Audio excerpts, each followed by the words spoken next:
Hello again. Have you had a good time this week? I have, and I've learned so much about Jesus. But yesterday, when he died on the cross, oh no. But when Steve read the passage today, I was so excited. Jesus was alive. But his friends didn't know it at first, did they? Two of them were walking from Jerusalem to a place called Emmaus, which is about 7 miles away. And they were very sad and confused about what had happened to Jesus. They were talking about it and wondering what was going to happen next and what they were going to do when a third man joined them.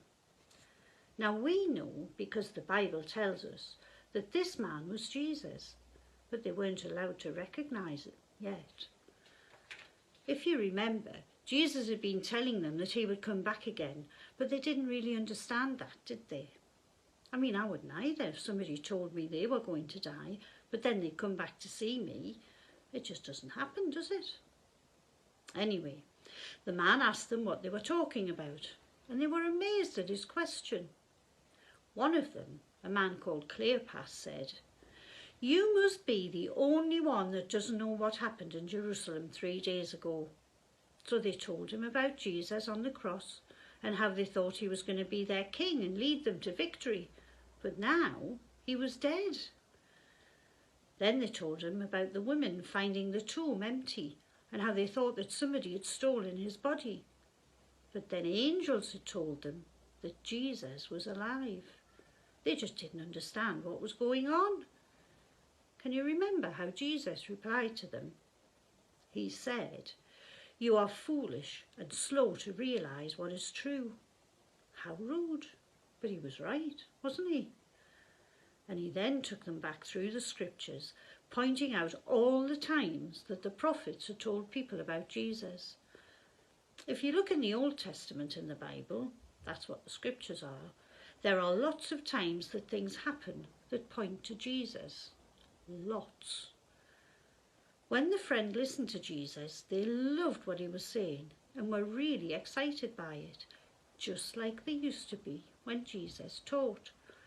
And they wanted to hear more, so when it looked like he was going to walk past Emmaus, they asked him to stay and have a meal with them, which he did.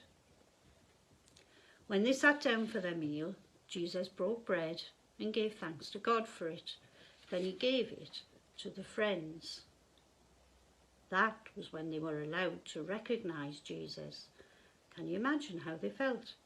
Amazed, shocked, frightened, pleased, happy, all at the same time. But before they could do or say anything, Jesus disappeared. Then they knew why they had loved what he was telling them on the road so much and why they were so excited by it. Well, they couldn't keep this news to themselves, could they? Just like the shepherds we heard about on Monday.